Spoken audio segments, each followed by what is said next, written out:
The snow was falling softly that Christmas Eve, covering the city streets in a blanket of white. Inside the towering glass building of Morrison Electronics, 62-year-old Robert Hayes sat at his desk, looking at the photograph of his wife Margaret. She'd been gone 3 years now, taken too soon by cancer. This would be his third Christmas without her. Robert had worked at Morrison Electronics for 37 years. He'd started in the warehouse, worked his way up to senior logistics manager.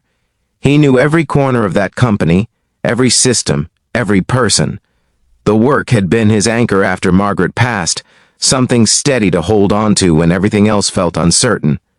He heard footsteps approaching, sharp, clicking heels on the polished floor. He knew those footsteps. Victoria Morrison, the founder's daughter, had taken over as CEO 2 years ago. She was 43, ambitious, always dressed in expensive suits with her dark hair pulled back severely. She'd been making changes, as she called them. Robert called them cuts. "Robert, I need to see you in my office," Victoria said, not quite looking at him.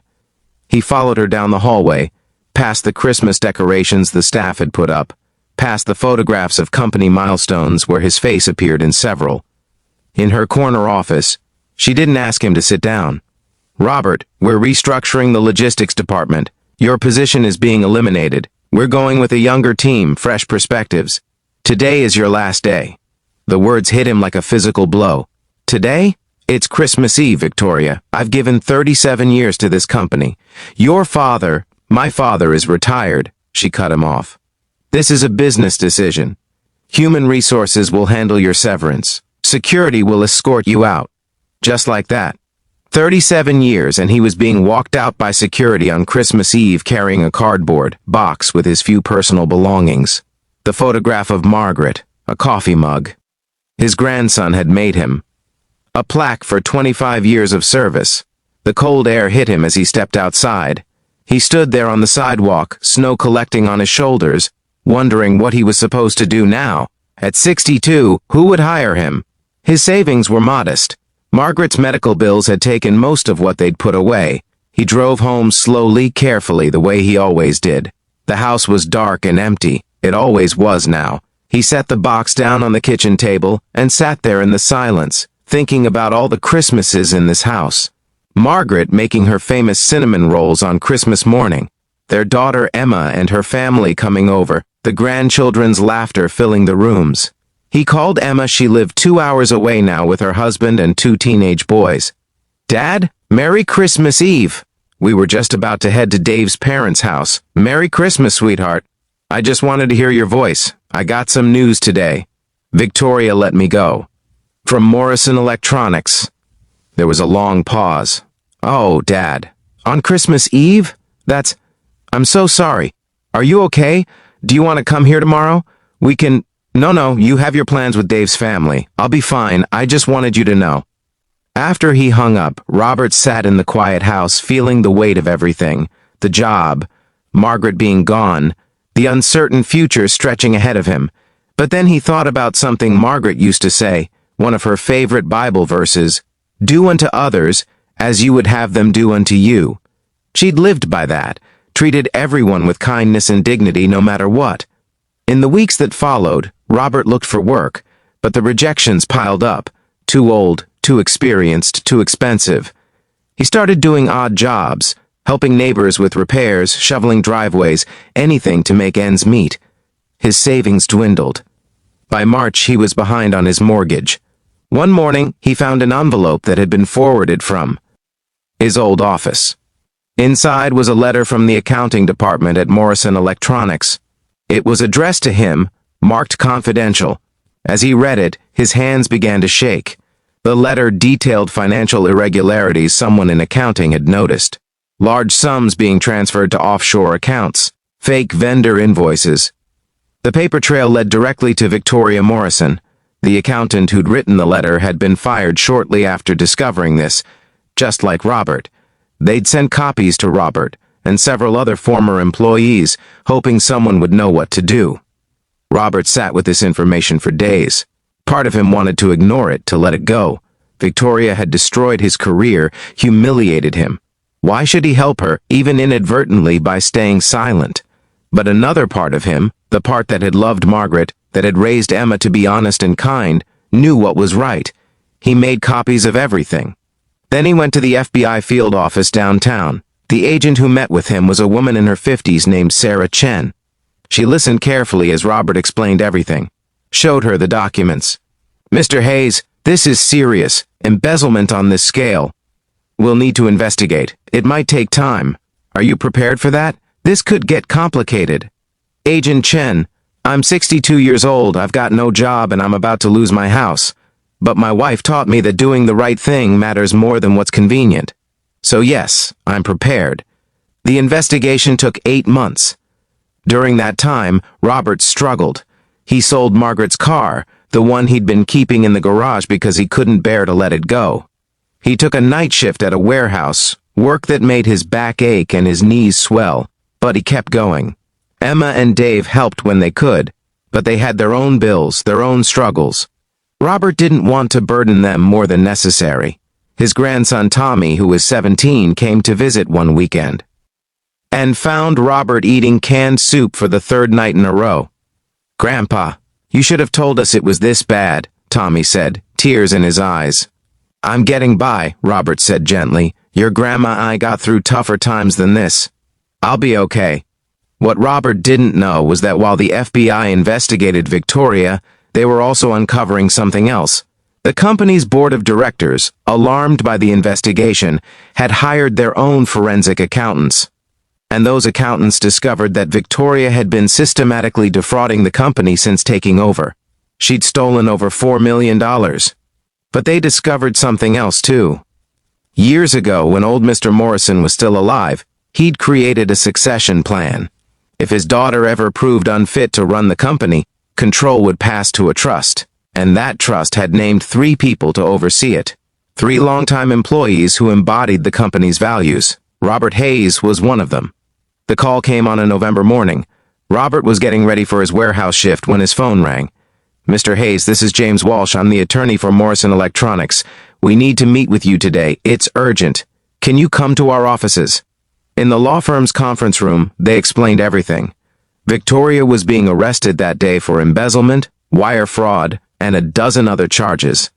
The FBI had built a solid case, thanks in large part to Robert's evidence. And because of old Mr. Morrison's trust provisions, Robert was being asked to step in as interim CEO until the company could be stabilized. "Me, CEO? I'm a logistics manager. I worked in warehouses and shipping docks." "Mr. Hayes," the attorney said gently, "you know that company better than anyone. You know the people, the systems, the heart of what made Morrison Electronics successful. And most importantly, you're someone people trust. That's what the company needs right now." Robert thought about Margaret, about what she would say. She'd probably laugh and tell him he was being given a chance to do some good. "All right," he said quietly. "I'll do it." The first thing Robert did as CEO was call an all-company meeting. He stood in front of the assembled employees, many of them people he'd worked alongside for decades, and spoke from his heart. "I know you're scared. I know there's been a lot of uncertainty, but this company was built on something solid. It was built on treating people right, on honest work, on believing that how we do business matters as much as the business we do. That's what we're going back to." He reinstated the employees Victoria had fired, including the accountant who'd sent him the letter. He restored benefits she'd cut. He implemented profit sharing. And slowly, month by month, the company began to heal. Victoria's trial happened the following spring. Robert attended some of it. He watched her sit at the defense table, no longer in her expensive suits but in plain clothes, looking smaller somehow. When the guilty verdict came in, he felt no satisfaction, only sadness. Sadness that someone had chosen greed over integrity. She was sentenced to 8 years in federal prison. The board asked Robert to stay on permanently as CEO. He agreed, but only until they found someone younger to take over. "I'll help get things stable," he said, "but I'm 63. There's someone out there who should be building their future here." 2 years passed. The company thrived under Robert's steady leadership. He mentored younger employees, shared the wisdom of his years, created a culture where people felt valued. He was able to save his house, rebuild his savings, and finally feel secure again. On a quiet Tuesday afternoon, Robert was in his office when his assistant buzzed him. "Mr. Hayes, there's someone here to see you. She doesn't have an appointment, but she says it's important. Her name is Victoria Morrison." Robert felt his heart skip. "Send her in." Victoria walked in. Slowly. She looked different. Older, yes, but also softer somehow. Less sharp around the edges. She'd served 2 years of her sentence before being released to a halfway house for good behavior. "Robert, thank you for seeing me." Her voice was quiet, uncertain. "Sit down, Victoria." They sat in silence for a moment. Then she spoke. "I came to apologize. I know it doesn't change anything. I know I hurt you, hurt so many people. I was so focused on proving I could do what my father did, on being successful by the world's standards, that I lost sight of everything else. Everything that actually matters." Robert listened, watching her face. He could see genuine remorse there, genuine change. "I fired you on Christmas Eve," she continued, her voice breaking slightly. "I didn't think about what that meant, didn't think about your years of service, your family, your life. You were just an obstacle to what I wanted. And then you did the right thing anyway, you turned me in. And that was the best thing anyone could have done for me." "How do you figure that?" Robert asked gently.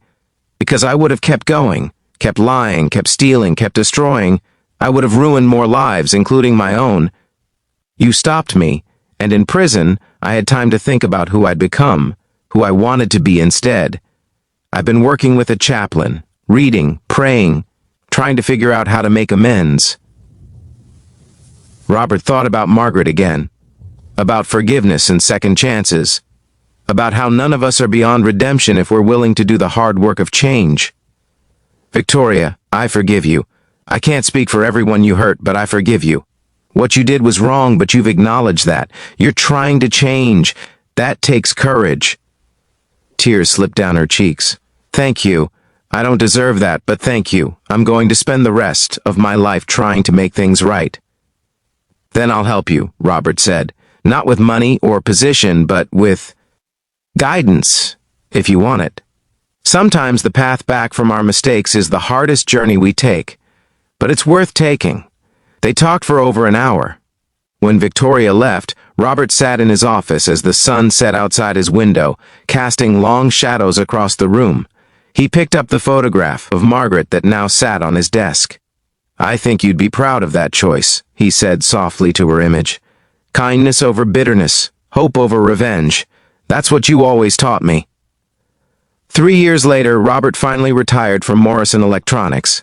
He was 68, ready to spend time with Emma and his grandchildren, ready to volunteer at the community center Margaret had loved, ready to enjoy the peace he'd earned.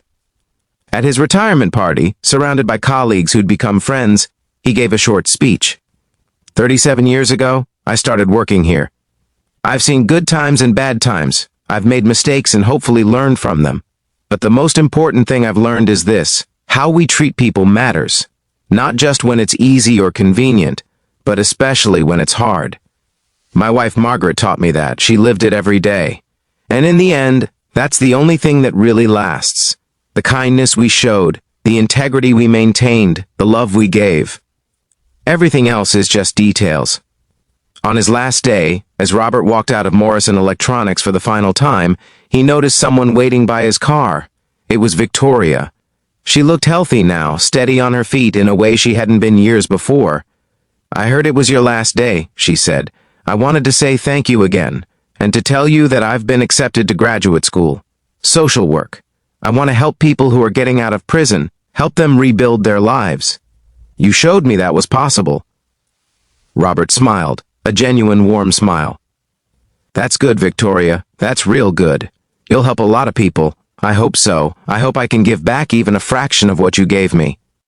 You could have destroyed me completely. Instead, you showed me mercy. Showed me there was another way."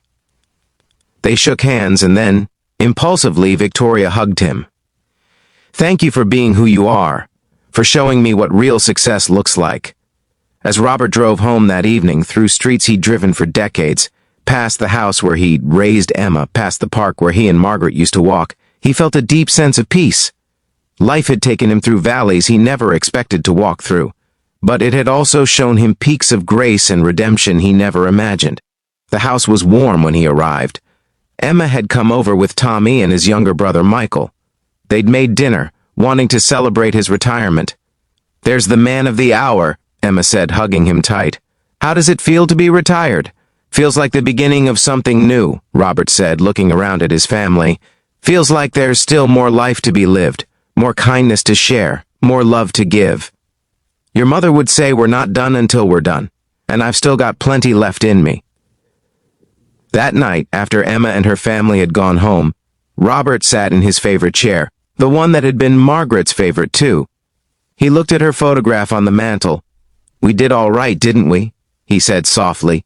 "Raised a good daughter, tried to treat people right, held on to what matters. I miss you every day, but I can feel you with me still. In the choices I make, in the kindness I try to show, in the hope I try to hold on to." Outside, fresh snow was beginning to fall, covering the world in clean white, like a promise of renewal. Robert sat in the quiet house, at peace with his past, content with his present, and open to whatever future lay ahead, because in the end he understood what really mattered. Not the money or the position or the recognition, but the love we give, the integrity we maintain, and the kindness we show, especially to those who might not deserve it but need it most. That was Margaret's legacy, and now it was his too.